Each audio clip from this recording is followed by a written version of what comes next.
یہ بات بہت حد تک درست ہے، میں بھی بہت فیور میں رہا ہوں ٹیکنوکریٹس کی اور آج بھی ہوں، لیکن مجھے اس بات کا اندازہ ہے کہ یہ بات اگر آج سے 20 سال پہلے وہ رکھتے تو سب لوگ اس فارمولے کو خرید لیتے. آج نہیں خریدیں گے. کیوں؟ عمران خان آ گیا ہے.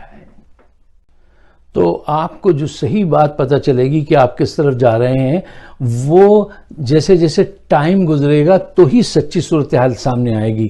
پہلے سے جو لوگ پریڈکٹ کر رہے ہیں وہ اتنی انسرٹینٹی میں کہ تینوں، آپ یہ تو بتا سکتے ہیں کہ کس کے متعلق سوچیں، یہ نہیں بتا سکتے زبردستی کہ کیا سوچیں.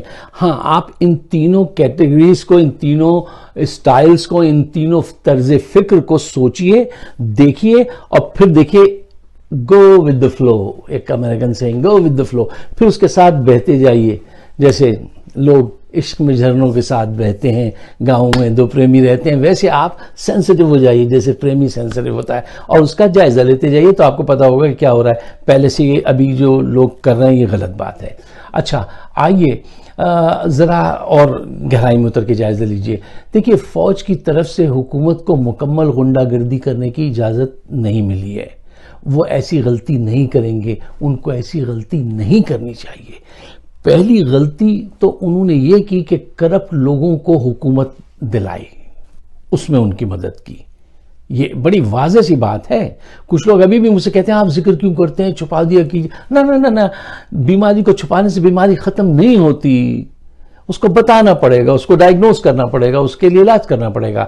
اب اگر آپ نے ان کرپٹ لوگوں کو اس بات کی اجازت دے دی کہ سڑک پہ خون بہاؤ، تو یہ غلطی نہیں ہوگی، یہ ڈیزاسٹر ہوگا. ڈیزاسٹر. غلطی اور ڈیزاسٹر میں آپ فرق سمجھتے ہوں گے. اچھا، حکومت کنٹینر رکھ کے راستے بند کر رہی ہے، ٹھیک ہے نا.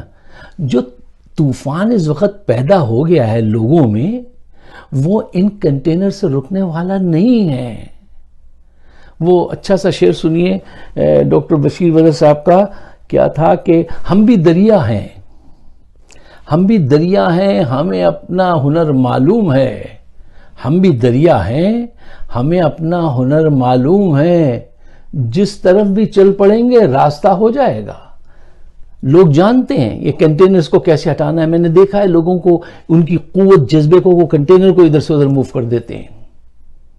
یہ وہ لوگ آ رہے ہیں. آپ کو پتا ہے کس کیٹیگری کا طوفان آ رہا ہے؟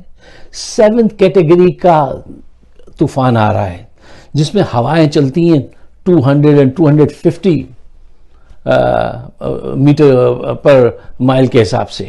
ٹھیک ہے، تو اتنے بڑے طوفان کو آپ چھتری لے کے جائیں گے اس میں؟ ان کو دکھا رہے ہیں بار بار شہباز شریف صاحب، رانا ثناء اللہ ٹیک کیئر کریں گے. رانا ثناء اللہ، حکومت کو چاہیے کہ ان کی مونچھیں کاٹ کر یادگار کے طور پہ رکھ لیں اپنے پاس، کیونکہ وہ اس طوفان میں بہہ جائیں گے. ان کے بس کا کام نہیں ہے. دیکھیے، تاریخ گواہ ہے اس بات پہ. پوری ہماری مسلمان ساری دنیا کی تاریخ گواہ ہے کہ جب اللہ تعالیٰ کسی سسٹم کو، کسی رجیم کو بدلنے کا ارادہ کر لے تو کسی کی بھی بدمعاشی، کسی کی بھی ایسی کوئی وہ کام نہیں آتی. اور جب نصیب لکھ دیا جاتا ہے نا، آپ نصیب کو شکست نہیں دے سکتے. آپ اپنی مونچھیں جو ہیں وہ کسی حسینہ کی دراز زلفوں کی طرح پاؤں تک لے جائیے، تب بھی آپ کو شکست ہوگی. کیا رانا ثناء اللہ، ہٹلر، مسولینی اور جو بڑے بڑے ڈکٹیٹر، ڈیموگوگز، بدماش، غنڈاز گزرے ان سے بڑھ کر ہیں؟ نا نا نا نا نا نا نا. یہ صرف انہوں نے 14 قتل کرائے تھے اور یہ قاتل ہیں، یہ تو ہم مانتے ہیں. لیکن یہ جو جس کیٹیگری کا طوفان آ رہا ہے اس کو روکنا ان کے بس کی بات نہیں ہے. اچھا، میں آپ سے کہہ رہا تھا کہ جو آپ کے نصیب میں لکھ دیا گیا ہے اس سے آپ لڑ نہیں سکتے.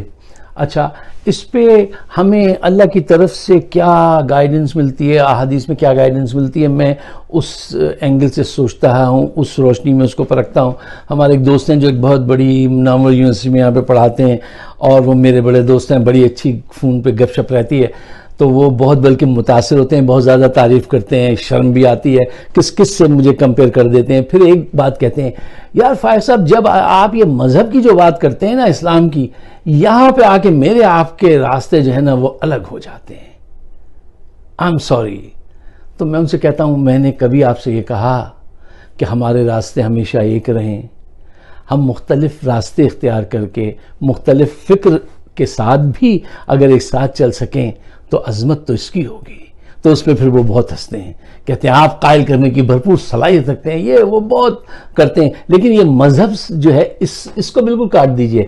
اچھا میرے وہاں ایسا نہیں ہے, میں اپنے مذہب اس کی روشنی میں چیزوں کو دیکھتا ہوں اور سمجھنے کی کوشش کرتا ہوں.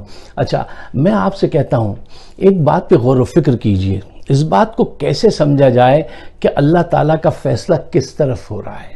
کیونکہ میرا یہ یقین ہے کہ ہمارا سافٹ ویئر پہلے سے لکھا جا چکا ہے. یہ جو دنیا میں بڑی بڑی تحریکیں ہم نے پڑھی ہیں اور یہ ہجرتوں کے فوٹوگرافز اور فلمیں ہم دیکھتے ہیں, یہ سب اوپر والے کی پلاننگ ہے. انسان صرف مہرے ہیں. اب ہمارا کام یہ ہے کہ ہم ان نشانیوں کو ڈھونڈیں اور سمجھیں کہ رب ہمیں کس طرف لے جانے کو کہہ رہا ہے. اور یہ بات تو ہم کو, آپ کو سب کو پتا ہے نا, کہ وہ چاہتا ہے کہ اس زمین پر جہاں پہ ہم اس کے نائب ہیں انصاف ہو, جسٹس ہو اور پیس ہو, امن ہو. ٹھیک ہے, اس پہ ہمیں کام کرنا چاہیے. اب میں یہ کہتا ہوں کہ جو لوگ سمجھ رکھتے ہیں, اچھے لوگ وہی ہیں, جو عقل مند وہی ہیں جو مذہب کو سمجھتے ہیں. ٹھیک ہے. اچھا میں مذہبی بات نہیں کر رہا ہوں یہاں پہ, میں ایک آپ سے یہ بات کہنے جا رہا ہوں کہ آج کے حالات کو دیکھیے اور اللہ تعالیٰ کی مرضی کو پہچاننے کی کوشش کیجئے اور اس ڈائریکشن میں جائیے جس ڈائریکشن میں اللہ رب العالمین آپ کو لے جانا چاہتا ہے. اچھا ایک آخری بات وہ یہ کہ اگر میری آبزرویشن ہے, آپ مجھ سے ڈفر کر سکتے ہیں, لیکن ذرا سچائی کے ساتھ کیجئے گا, احتیاط کے ساتھ اور عزت و احترام کے ساتھ. وہ جو ہے وہ یہ ہے کہ دیکھیے میں نے یہ دیکھا ہے, اگر آپ کے کسی بھی عمل سے پاکستان کے عوام کو, پاکستان کے جغرافیہ کو نقصان پہنچا ہے تو وہ رب جو ہے نا وہ خود بدلہ لیتا ہے. اور ایسی مثالیں, ایسی صورتیں ہمارے درمیان میں موجود ہیں. تاریخ کے حوالے سے آپ انہیں دیکھ لیجئے. یہ جتنے لوگ اس وقت پالیٹکس میں ہیں, چاہے وہ عمران خان ہوں, باجوہ صاحب ہوں, بندیال صاحب ہوں, یا ملا, یہ جو ہیں کیا نام ہے ان کا, ملا